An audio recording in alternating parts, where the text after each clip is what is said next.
साथियों, हर परिवार का सपना होता है कि उसके बच्चे अच्छे से पढ़ें, अच्छे से सीखें और अपने पैरों पर खड़े हो। देश में अच्छे स्कूल कॉलेज हो, यूनिवर्सिटीज हो, अच्छे प्रोफेशनल संस्थान हो, इस पर भाजपा सरकार द्वारा बहुत जोर दिया जा रहा है।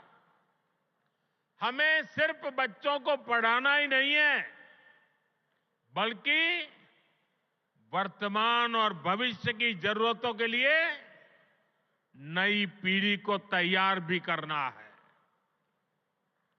नई नेशनल एजुकेशन पॉलिसी में इसी बात का ध्यान रखा गया है। नई राष्ट्रीय शिक्षा नीति गरीब परिवार का बच्चा हो, मध्यम परिवार के संतान हो, उनको नए अवसर देने वाली नीति को लेकर चलता है। हमारे देश में मध्यम वर्ग परिवार के बच्चे हो, गरीब परिवारों के बच्चे हो, उनके लिए डॉक्टर बनना, इंजीनियर बनना, बड़ी अदालत में खड़े होकर के वकालत करना, ये सारे सपने उनके भी होते हैं। लेकिन मध्यम वर्ग के परिवार के लिए अंग्रेजी माध्यम की स्कूल में बच्चों को पढ़ाना आसान नहीं होता है। गरीब के लिए बच्चों को अंग्रेजी में शिक्षा देना मुश्किल होता है।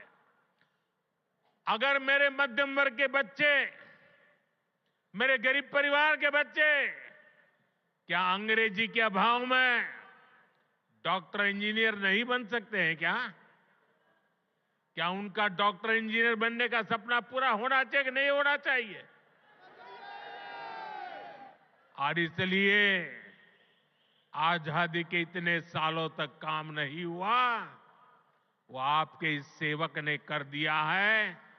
अब वो अपनी मातृभाषा में पढ़ करके डॉक्टर भी बन सकता है, इंजीनियर भी बन सकता है और बड़ी से बड़ी अदालत में मुकदमा भी लड़ सकता है। साथियों, देश की शिक्षा व्यवस्था को बेहतर बनाने में सीबीएसई की बड़ी भूमिका है। इसका दायरा निरंतर बढ़ रहा है। इसको देखते हुए ही सीबीएसई का नया भवन बनाया है। इससे आधुनिक शिक्षा का विस्तार करने में, परीक्षा के आधुनिक तौर तरीकों को अपनाने में मदद मिलेगी।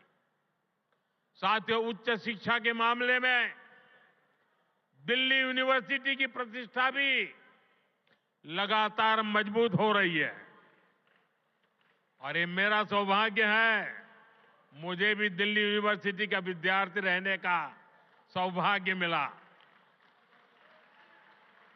हमारा प्रयास है कि दिल्ली के युवाओं को यहीं पर उच्च शिक्षा के ज्यादा से ज्यादा अवसर मिले।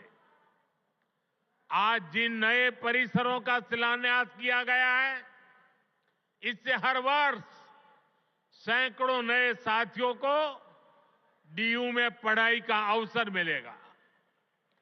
डीयू के पूर्वी कैंपस और पश्चिमी कैंपस का इंतजार लंबे समय से हो रहा था।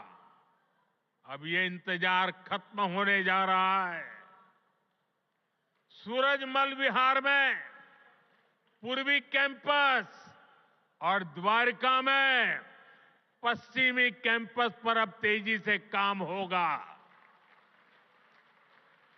वहीं नजफगढ़ में वीर सावरकर जी के नाम पर नया कॉलेज भी बनने जा रहा है। साथियों, एक तरफ दिल्ली में शिक्षा व्यवस्था के लिए केंद्र सरकार के प्रयास हैं, वहीं दूसरी तरफ यहां की राज्य सरकार का कोरा झूठ भी है। दिल्ली में जो लोग राज्य सरकार में पिछले 10 साल से उन्होंने यहां की स्कूली शिक्षा व्यवस्था को बहुत नुकसान पहुंचाया है। हालात ये हैं कि समग्र शिक्षा अभियान के तहत जो पैसे भारत सरकार ने दिए, ये दिल्ली में ऐसी सरकार बैठी है जिसको दिल्ली के बच्चों के भविष्य की परवाह नहीं है। जो पैसे शिक्षा के लिए भारत सरकार ने दिए, आधे पैसे भी पढ़ाई के लिए खर्च नहीं कर पाए लोग।